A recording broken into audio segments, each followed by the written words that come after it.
नमस्कार, आप देख रहे हैं देश न्यूज और आपके साथ मैं हूं रानी नागर। बुलेटिन की शुरुआत करें उससे पहले एक नजर हेडलाइंस पर। चंद्रयान-3 हुआ कामयाब, मोदी बोले यहां भारत के जय घोष का क्षण। कहा जब हम आंखों के सामने इतिहास बनते हुए देखते हैं तो होता है गर्व।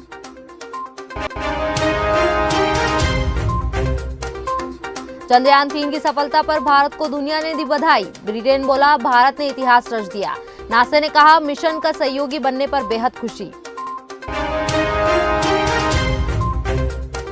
जापान आज से समुद्र में छोड़ेगा रेडियोएक्टिव पानी। 133 करोड़ लीटर पानी अगले 30 साल रिलीज होगा। इससे डरे चीन, साउथ कोरिया के लोग।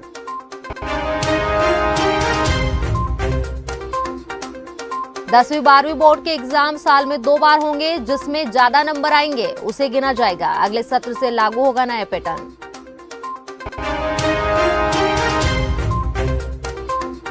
कमलनाथ के गढ़ में हनुमान लोक बना रही बीजेपी। 314 करोड़ से बनेगा कॉरिडोर। सीएम शिवराज रखेंगे आधारशिला। अब खबरें विस्तार से।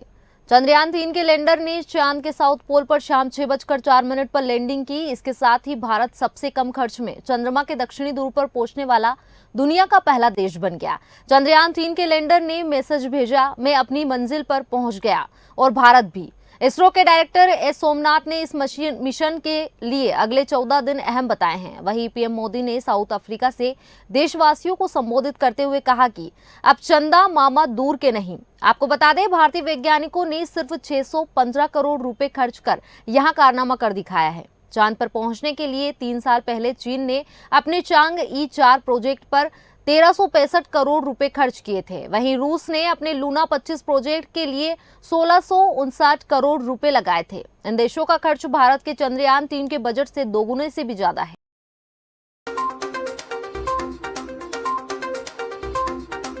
चंद्रयान-3 की सफलता के बाद आज भारत की नजरें युवा चेस प्लेयर प्रज्ञानंद पर टिकी रहेगी। वे इस समय मौजूदा वर्ल्ड चैंपियन नॉर्वे के मैग्नेस कार्लसन के खिलाफ अजरबैजान के बाकू शहर में चेस वर्ल्ड कप का फाइनल मुकाबला खेल रहे हैं। 2 क्लासिकल गेम के बाद दोनों खिलाड़ी बराबरी में चल रहे हैं। अब चैंपियन का फैसला आज रैपिड चेस के जरिए टाई ब्रेकर से होगा। अगर वे कार्लसन को मात देते हैं तो कामयाब हो जाते हैं तो 21 साल बाद कोई भारतीय यहां टाइटल जीतेगा। इससे पहले विश्वनाथ आनंद ने 2002 में इस चैंपियनशिप में जीत हासिल की थी। तब प्रज्ञानंद पैदा भी नहीं हुए थे।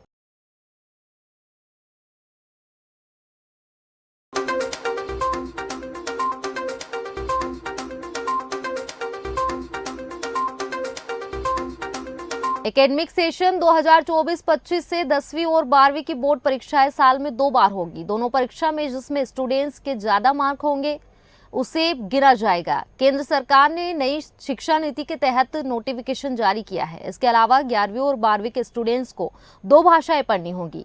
इनमें से एक भाषा भारतीय होगी। वहीं साल में 2 बार बोर्ड परीक्षाएं होने से स्टूडेंट्स पर प्रेशर कम और वे फ्री माइंडसेट के साथ एग्जाम दे सकेंगे।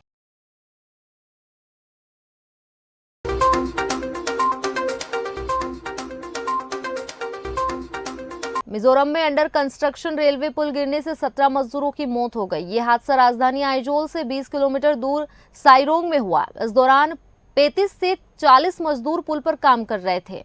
पुल के लिए 4 पिलर खड़े किए गए हैं। ये तीसरे और चौथे पिलर के बीच गर्डर टूटने से हादसा हुआ। सभी मजदूर इसी गर्डर पर काम कर रहे थे। मौके पर मौजूद पुलिस अधिकारी ने बताया कि अभी तक 17 मजदूरों के शव मिले हैं। उधर पीएम और रेल मंत्री ने घटना पर दुख जताते हुए मुआवजे की घोषणा की है।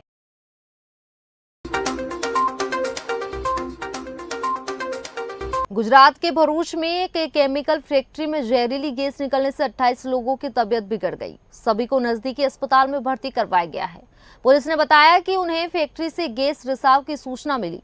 तब कारखाने में लगभग 2000 कर्मचारी मौजूद थे। सभी को सुरक्षित निकाल लिया गया। हालांकि 28 लोगों को सांस लेने में तकलीफ होने लगी थी। इसी के बाद उन्हें भर्ती करवाया गया।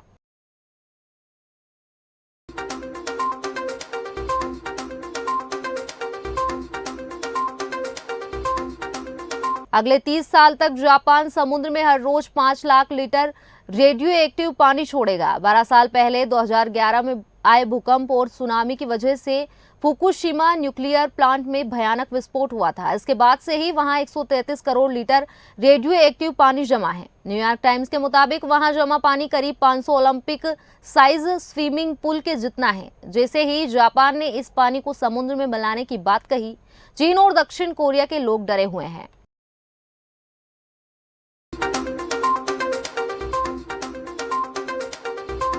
भारत का मून मिशन चंद्रयान-3 ने चांद के साउथ पोल पर सफल लैंडिंग की है। इसके साथ ही भारत ऐसा करने वाला दुनिया का पहला देश बन गया है। चंद्रयान-3 की लैंडिंग पर नासा ने बधाई देते हुए कहा कि चांद पर सॉफ्ट लैंडिंग करने वाला चौथा देश बनने के लिए भारत को बधाई। इस मिशन में इंडिया का सहयोगी बनने पर हमें बेहद खुशी है।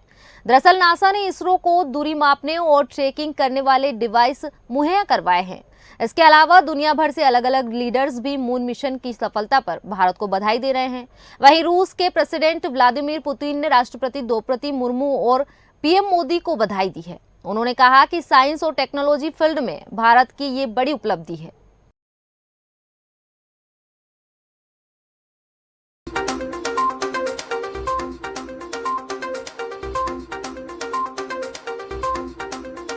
साउथ अफ्रीका के जोहान्सबर्ग में ब्रिक्स समिट के दौरान सभी नेता मंच पर फोटो सेशन के लिए पहुंचे। ग्रुप फोटो से पहले पीएम मोदी को जमीन पर तिरंगा दिखा। पीएम ने फौरन राष्ट्रीय ध्वज उठाया और सलीके से जैकेट की जेब में रख लिया। दूसरी तरफ साउथ अफ्रीका प्रेसिडेंट ने भी अपने देश का फ्लैग उठाया और इसे स्टाफ को सौंप दिया। मोदी ने समिट में अपनी स्पीच के दौरान ब्रिक्स के विस्तार का समर्थन किया। आपको बता दें, राष्ट्रीय ध्वज को जानबूझकर जमीन या फर्श को छूने और पानी में डूबने नहीं दिया जाना चाहिए।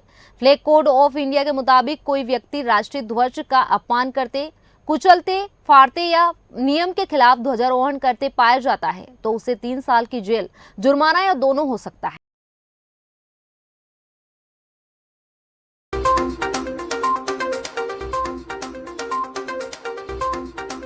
महाकाल लोक के बाद अब मध्य प्रदेश में भव्य हनुमान लोक नजर आएगा। भाजपा पूर्व सीएम कमलनाथ के गढ़ छिंदवाड़ा में हनुमान लोक को आकार देने जा रही है। सोनसर के जाम सांवली हनुमान मंदिर में अलौकिक हनुमान लोक आकार लेने वाला है।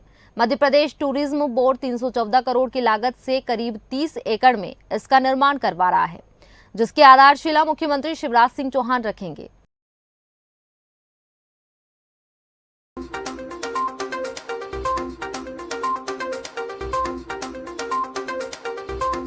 एमपी के सागर जिले के मंडी बामोरा क्षेत्र के जोनाखेड़ी की एक महिला ने 4 पैर वाली नवजात बच्ची को जन्म दिया है। नवजात बच्ची के शरीर की जन्मजात विकृति के इलाज के लिए उसे भोपाल एम्स रेफर किया गया है। यहां डॉक्टर्स और मेडिकल जांच के बाद बच्ची की सर्जरी कर अल्प विकसित दोनों पैरों को ऑपरेशन कर शरीर से अलग करेंगे, ताकि नवजात आगे की जिंदगी सामान्य बच्ची की तरह जी सके।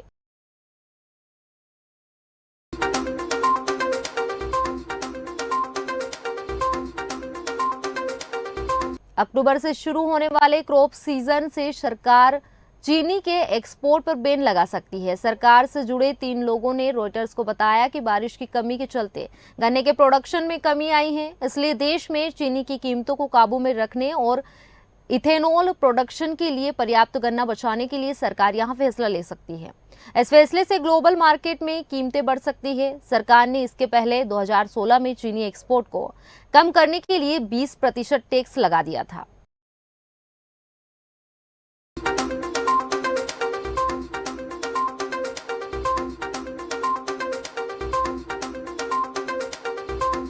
फिलहाल बुलेटिन में इतना ही। आप बने रहिए देश न्यूज के साथ। नमस्कार।